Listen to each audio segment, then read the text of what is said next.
যে ফুল যোগ যোগান্তরে খুশবু ছড়ায়, যে ফুল যোগ যোগান্তরে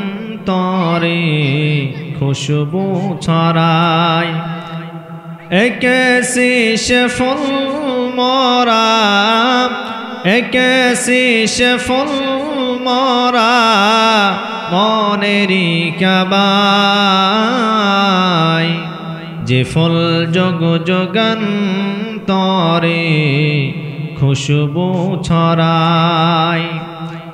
হাবিবে খুদা তিনি নবী কামলিওয়ালা, তাহারি নূরের আলোয় দুনিয়ায় উজালা, তাহারি প্রেমে দু চোখ, তাহারি প্রেমে দু চোখ অশ্রু ঝরায়, যে ফুল যোগ যোগান্তরে খুশবু ছড়ায়, একেসি সে ফুল মোরা, একেসি সে ফুল মোরা মনেরি কাবায়, যে ফুল যোগ যোগান্তরে খুশবু ছড়ায়, যে ফুল যোগ যোগান্তরে খুশবু ছড়ায়। বিশ্বনবী জনাবে মুহাম্মাদুর রাসূলুল্লাহ সাল্লাল্লাহু আলাইহি ওয়াসাল্লাম বলেন, আমার কোন উম্মত যদি প্রতিদিন এই সূরা কাহফের প্রথম 10 আয়াতে কারিমা মুখস্থ করার পরে সে যদি নিয়মিত আমল করতে পারে, সে জামানার সবচাইতে বড় ফিতনার নাম হচ্ছে দাজ্জাল। এই দাজ্জালের ফিতনা থেকে রব্বুল আলামিন ওই বান্দা এবং বান্দিকে হেফাজত করে নিবেন। সুবহানাল্লাহ বলতে পারেন নাই? সে জামানার সবচাইতে বড় ফিতনার নাম হলো দাজ্জাল। এই দাজ্জাল কিয়ামতের পূর্ব মুহূর্তে দুনিয়াতে চলে আসবে। আর দাজ্জাল কোন সময় আসবে, কি অবস্থায় আসবে, দাজ্জালের আলামতগুলি কি হবে, দাজ্জাল কোথা থেকে আসবে, কোন দেশ থেকে আগমন করবে, এই প্রত্যেকটা বিষয় নিয়ে আজকে আমি আলোচনা করতে চাই। আপনারা গুরুত্ব সহকারে একটু শুনবেন। সম্মানিত ভাইরা আমার, দাজ্জাল এই পৃথিবীর জমিনে আগমন করেছে, দাজ্জাল দুনিয়াতে আছে, আমরা অনেকে জানি না। এই দাজ্জাল কোথায় আছে, কি অবস্থায় আছে, এবার শুনেন। বিশ্বনবী মুহাম্মাদুর রাসূলুল্লাহ সাল্লাল্লাহু আলাইহি ওয়াসাল্লাম থেকে একটি হাদিস বর্ণিত হয়েছে। ওই সাহাবীটির নাম হলো তামিম দারি রাদিয়াল্লাহু তাআলা আনহু। এই তামিম দারি রাদিয়াল্লাহু তাআলা আনহু যখন ইসলাম ধর্ম গ্রহণ করেন নাই, তার পূর্বে অন্য ধর্মের মানুষ ছিল। তিনি আমার নবীজির কাছে মুসলমান হয়ে যাওয়ার পরে দাজ্জাল সম্পর্কে বর্ণনা করতেছিল। আমার নবীজিকে ডাক দিয়ে বলেন, ইয়া রাসূলুল্লাহ, ইয়া হাবিবাল্লাহ, আমি যখন অন্য ধর্মের অনুসারী ছিলাম সে সময়কার চমৎকার একটি ঘটনা আপনি শুনুন। ওই সাহাবী যেভাবে আমার নবীজিকে শুনিয়েছে, আজকে আপনাদেরকে আমি ওইভাবেই শোনাতে চাই। ওই সাহাবী বর্ণনা করতেছিল, তারা কয়েকজন মিলে 10 থেকে 15 জনের একটা সাথী, একটা দল, সকলে মিলে একটা সমুদ্র সফরে বের হয়েছে। এই সমুদ্র সফরে তারা নৌকাতে আরোহণ করার পরে এই নৌকা সফরে বের হয়েছে। এই নৌকা চলতে চলতে সমুদ্রের মাঝপথে যখন চলে গেল, এক পর্যায়ে এই সমুদ্রের মাঝে বিশাল বড় একটা ঝড় শুরু হয়ে গেল। এই ঝড়ের কবলে পেরে নৌকাটা ডুবে ডুবে যাবে ভাব, কিন্তু এখনো ডুবে যায় না।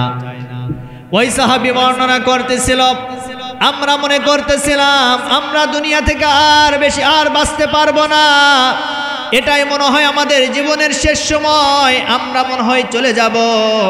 কিন্তু না, আমরা দেখতে পেলাম ঝড়টা থেমে গেল।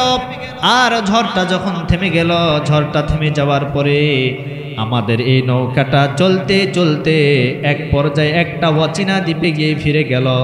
যেই দ্বীপে কোনো ঘর নাই, কোনো বাড়ি নাই, কোনো গাছ নাই, কোনো কিছুই দেখা যায় না। আমরা পথ হারিয়ে ফেললাম। আমরা সবাই জীবনকে বাঁচানোর জন্য আমরা ওই দ্বীপে আরোহণ করলাম। আরোহণ করার পরে আমরা দেখতে পেলাম সামনে একটা দৈত্যকার মানুষ, বিশাল একটা দানব মানুষ হাতুড়ি নিয়ে সামনে দাঁড়িয়ে আছে। আমরা ওই দ্বীপে আরোহণ করার পরে ওই মানুষটির কাছে যখন চলে গেলাম, যাওয়ার পরে জিজ্ঞাসা করলাম, ভাই এই আশেপাশে কোনো মানুষকে দেখা যায় না, কিন্তু এই জায়গায় তুমি দাঁড়িয়ে দাঁড়িয়ে কি করছো? ওই মানুষটি ডাক দিয়ে বলল, ভাই মাইকের ইয়াটা ঠিক করেন তো, চনচন করে কেন? কই অপারেটর ভাই কই? হ্যাঁ চনচন করে একটু একটু একটু লাইট ক্লিয়ার করে দেন। আওয়াজ ঠিক আছে আলহামদুলিল্লাহ, খালি একটু কিনে কষ্ট হচ্ছে আপনাদের? কষ্ট হচ্ছে? 1 ঘন্টা চলবে তো ইনশাল্লাহ। সম্মানিত ভাইরা আমার, আমি গুরুত্বপূর্ণ তথ্য আপনাদেরকে দিতে চাই, লম্বা আলোচনা করতে চাই না। ওই সাহাবী বর্ণনা করতেছিল, আমরা যখন দ্বীপে আরোহণ করলাম, আরোহণ করার পরে ওই মানুষটাকে আমরা জিজ্ঞাসা করলাম, ভাই তোমার পরিচয় কি? তুমি এই জায়গায় এই হাতুড়ি নিয়ে দাঁড়িয়ে আছো কেন? আর কতদিন পর্যন্ত দাঁড়িয়ে আছো? এইবার ওই মানুষটি বলল, আমি আমার পরিচয় একটু পরে দিতে চাই, তবে আমি তোমাদেরকে বলতে চাই আমার কাছ থেকে পরিচয় নেওয়া লাগবে না। তোমরা সামনের দিকে চলে যাও, একটা ঘর দেখতে পাবা, ওই ঘরের ভিতরে একজন ব্যক্তি আছে, ওই ব্যক্তির কাছে গেলে আমার পরিচয় তোমরা পেয়ে যাবা। এইবার ওই সাহাবী বর্ণনা করতেছিল, আমরা সবাই মিলে ঘরের দিকে চলে গেলাম। যাওয়ার পরে একটা ছোট্ট ঘর দেখতে পেলাম। এই ঘরের ভিতরে একজন মানুষকে ডান্ডা বেরি দিয়া শিকল দ্বারা আবদ্ধ করে রাখা হয়েছে। 2 হাত উপরের দিকে টাঙ্গানো অবস্থায় আছে, পার ভিতরে বেরি দিয়ে আটকানো অবস্থায় আছে।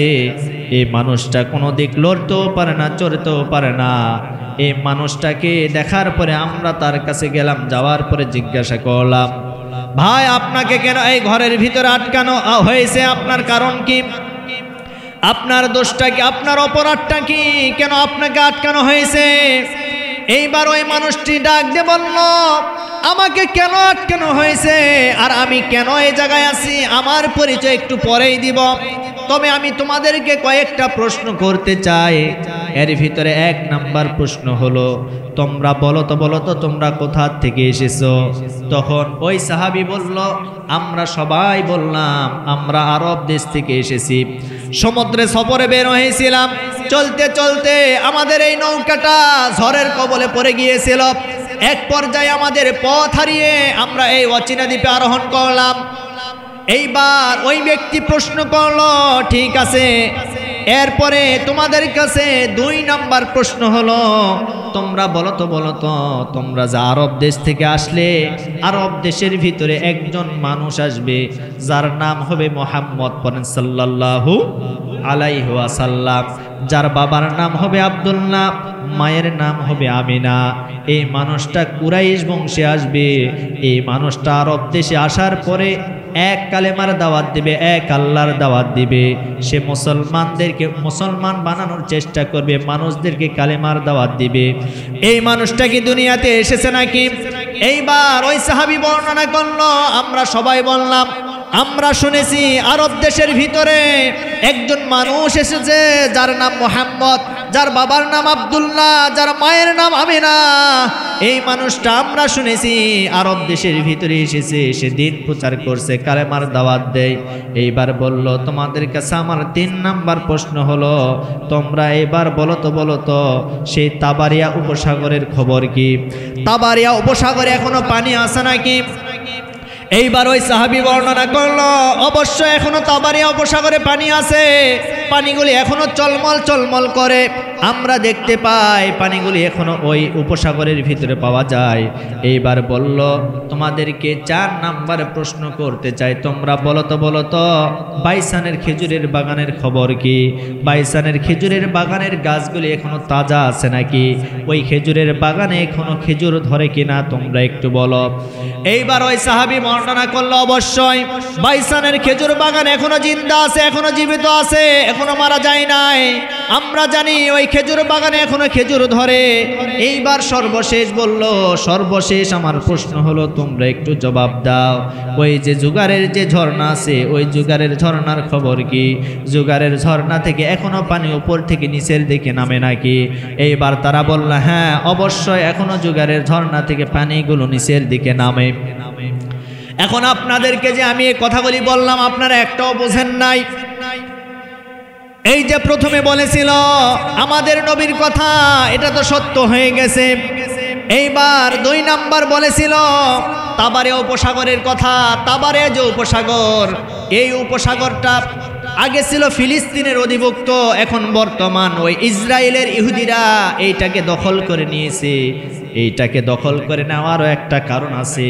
এইবার জুগারের যে ঝর্ণার কথা বলেছিলাম, এই জুগার হচ্ছে হযরত লূত আলাইহিস সালাতু ওয়াস সালামের একটা কন্যার নাম।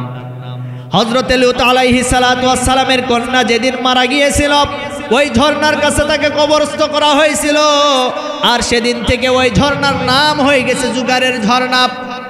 এরপরে প্রশ্ন করেছিল আমার ভাইরা, বাইসানের যে খেজুরের বাগান, এই খেজুর বাগানটা হচ্ছে আগে ফিলিস্তিনের অধিকৃত ছিল, ফিলিস্তিনের অন্তর্ভুক্ত ছিল, আর আজকে বর্তমানে ইসরায়েলের ইহুদিরা এইটাকে দখল করে নিয়েছে।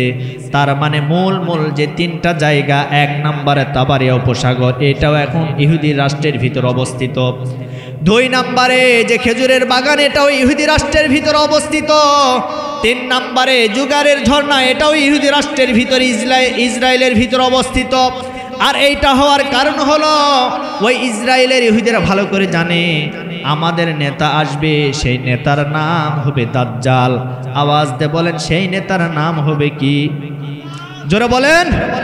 সেই নেতার নাম হবে দাজ্জাল। এই দাজ্জালকে রিসিপশন করার জন্য, এই দাজ্জালকে গ্রহণ করার জন্য ইসরায়েলের যতগুলি প্রস্তুতি সম্পন্ন করা দরকার সকল প্রস্তুতিগুলি তারা গ্রহণ করে নিয়েছে, সম্পন্ন করে নিয়েছে। কারণ তারা জানে আমাদের নেতা হবে দাজ্জাল। দাজ্জালকে সাথে করে নিয়ে মুসলমানদের বিরুদ্ধে তারা যুদ্ধ ঘোষণা করবে। আমার ভাইরা, সেই ইসরায়েলের সন্ত্রাসী ইহুদিরা আজকে মুসলমানদের উপরে জুলুম নির্যাতন করা শুরু করে দিয়েছে। কথা বলেন না কেন? সুতরাং আমরা বলতে চাই, যত মুসলমানদের উপরে জুলুম নির্যাতন আসবে, আমরা কিন্তু ইতিহাস ভুলে যাই নাই।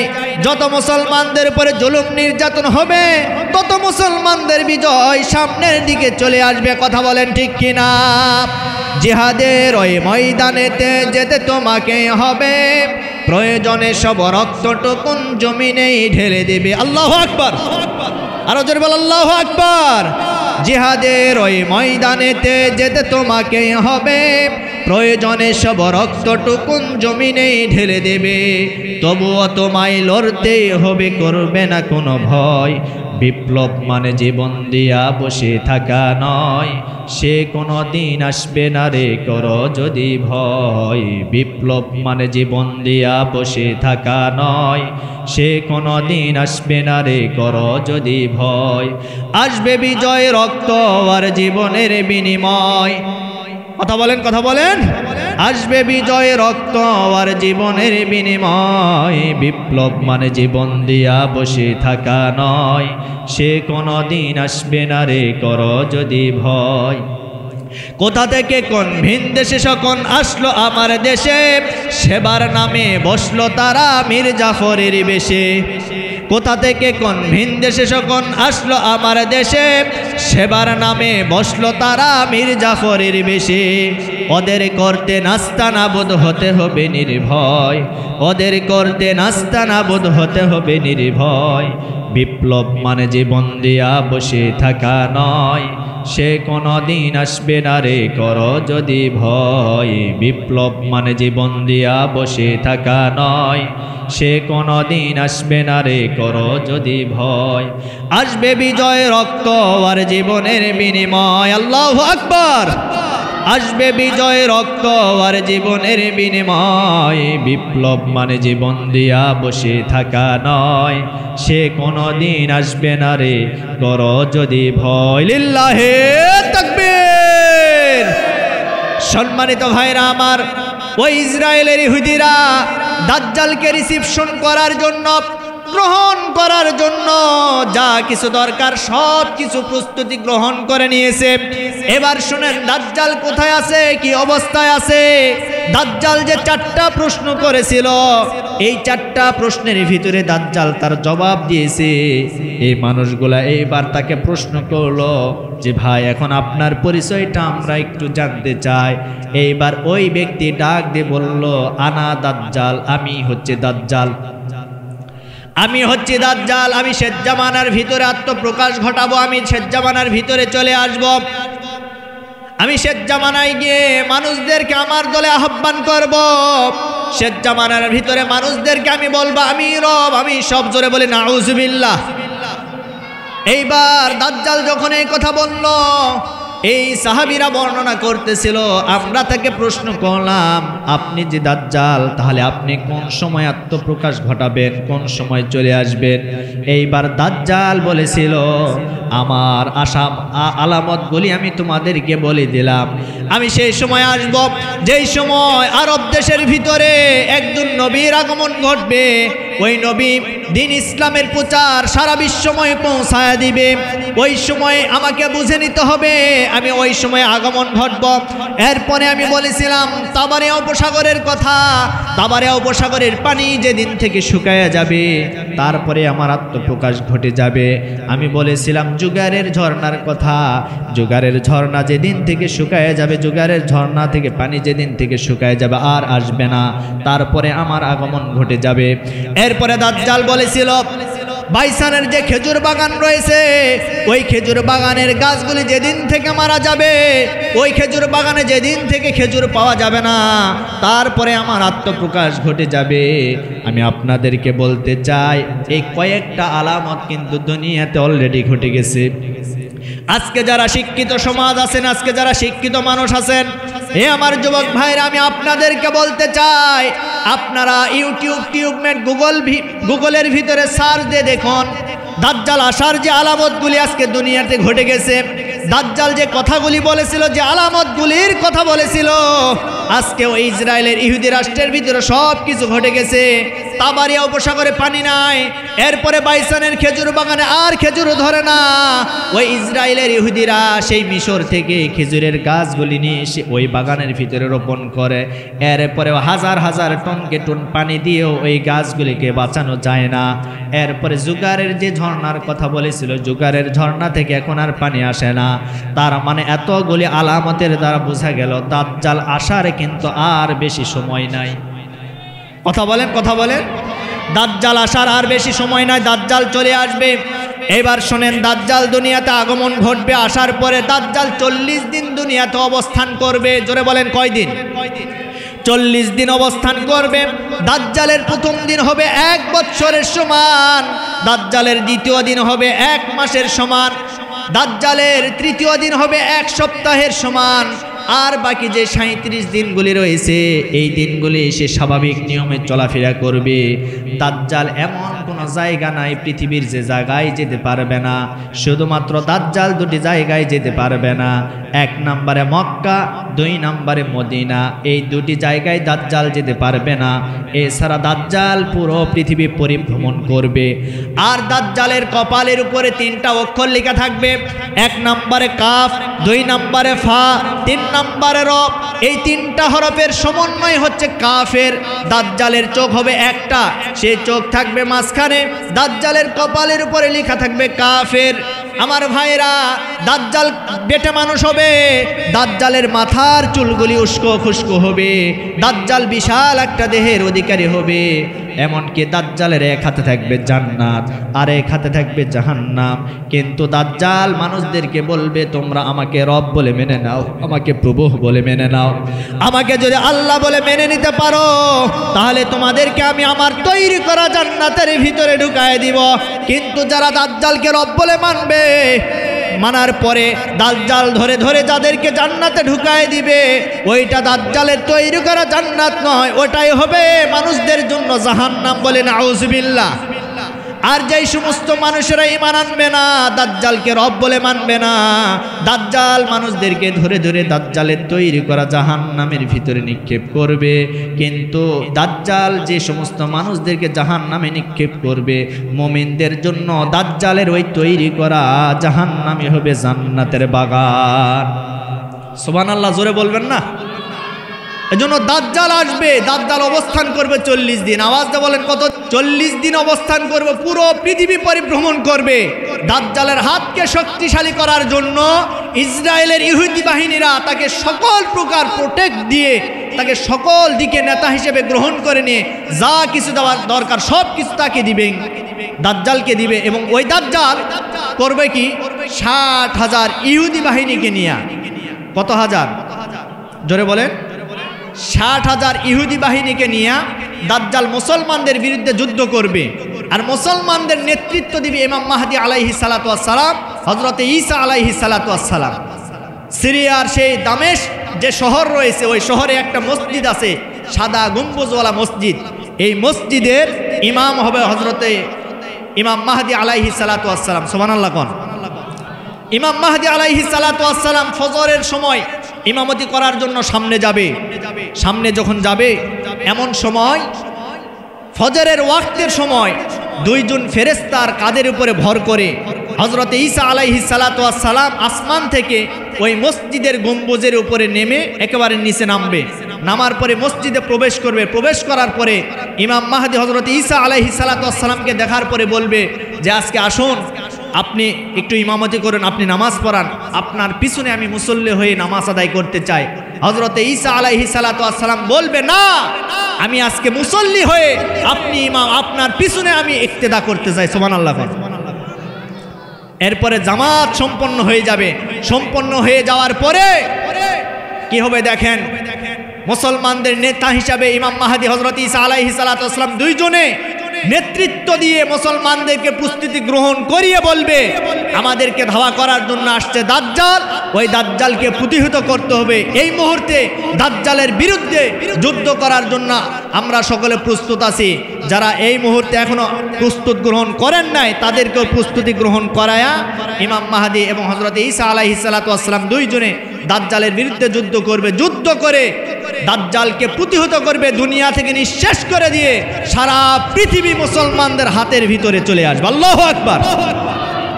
মুসলমানরা সারা পৃথিবী শাসন করবে।